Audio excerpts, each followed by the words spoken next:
Good morning, students. I'm Sujata and I'm going to teach you English. Class, as we are starting today the grammar section. The topic of today's grammar section is helping verbs, or we can say as auxiliary verbs. Auxiliary verbs भी कहते हैं. Helping और auxiliary verbs are of two types. बेटा helping verbs दो प्रकार के होते हैं, प्राइमरी हेल्पिंग वर्ब्स और मोडाल्स. लेकिन पर today we are going to talk only about the primary helping verbs or auxiliary verbs. आज हम सिर्फ प्राइमरी हेल्पिंग वर्ब्स के बारे में बात करेंगे. Primary auxiliary verbs are also known as helping verbs. Primary auxiliary verbs जो होते हैं वो ज़्यादा क्या कहलाते हैं? हेल्पिंग वर्ब्स कहते हैं. Are verbs that are used together with the main verb of the sentence to express the action or state.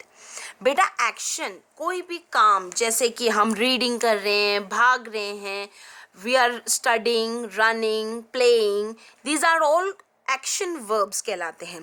ठीक है.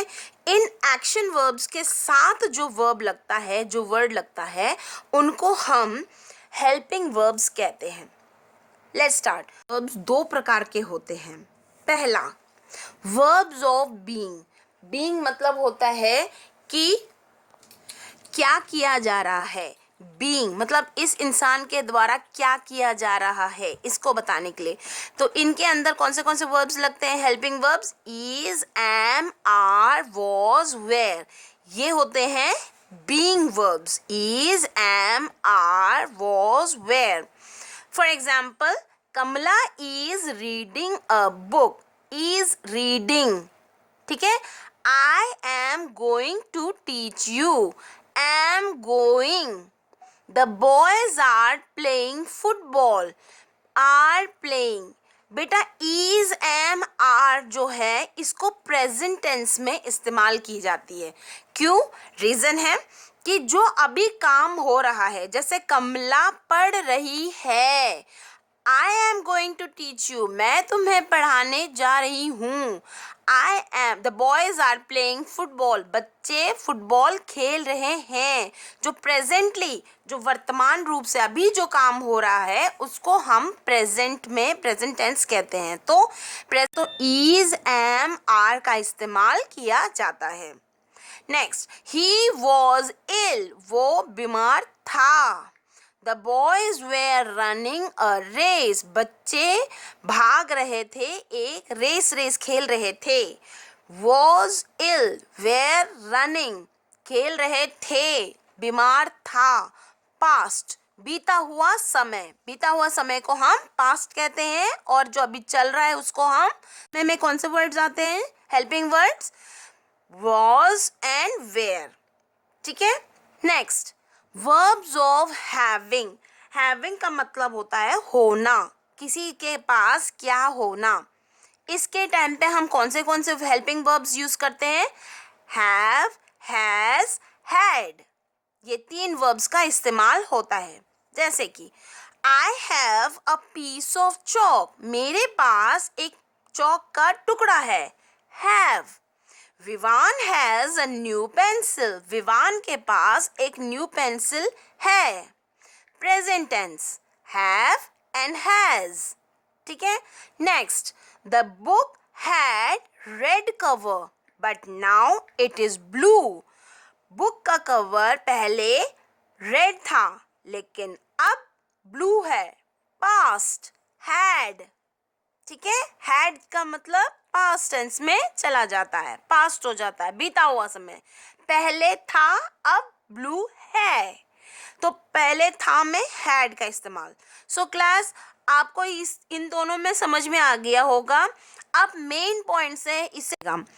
वी यूज एम, आर और have to talk about ourselves. जब हम कोई सेंटेंस के अंदर अपने बारे में या हम सब के बारे में जब बात कर रहे होते हैं तो कौन सा हेल्पिंग वर्ब्स यूज होते हैं? एम, आर और हैव. जैसे कि I am going to school, I के साथ एम, मैं अपने बारे में पढ़ रही हूँ. वी आर प्लेइंग, हम सब खेल रहे हैं. I have a new pencil. मेरे पास एक नया पेंसिल है. तो मैं अपने बारे में या हम सब के बारे में जब बात कर रही हूँ, किन हेल्पिंग वर्ड्स का इस्तेमाल करती हूँ? am, are and have. Next point, we use is, has or had when we talk about one person or thing.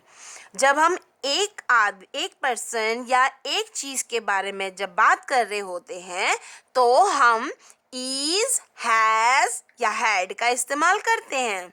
जैसे it is a book. ये एक किताब है, एक किताब. He has went to the hospital. वो हॉस्पिटल गया था. He has a new pencil. Vivaan के पास एक न्यू पेंसिल है. देखो has. He had went to the hospital. वो हॉस्पिटल गया था. had फिर से past tense में इस्तेमाल होगा. Next, third point. We use are, have or had when we talk about two or more people or things. जब हम दो या अनेक लोगों के बारे में जब बात कर रहे होते हैं या चीज़ों के बारे में बात कर रहे होते हैं तो हम are, have and had का इस्तेमाल करते हैं. जैसे कि boys are playing. बहुत सारे बॉयज खेल रहे हैं, बहुत सारे. हाँ, they have went to see the picture. वे सारे मूवी देखने गए. have का इस्तेमाल हुआ. उसी में हम past tense का इस्तेमाल करेंगे तो they had done their homework. वे सारे ने अपना होमवर्क कर लिया है. had past में जाके बात करना. ठीक है. So class, these are the topics which we talk today. हमने इसके बारे में रेड आउट कर लिया, पढ़ लिया है. Related to this topic you an exercise, this exercise which you have to do in your copy. Do the explanation, जो मैंने आपको explain किया है वो भी, और this exercise do it in your copy. इस दोनों को आपको कॉपी में करना है. And try to find out do page number 69, 70, 71 and 72 in book. Class try करो अपने बुक के अंदर 69 पेज नंबर 69, 70, 71, 72 बुक के अंदर आपको करना है. So class, this was our grammar section. Thank you.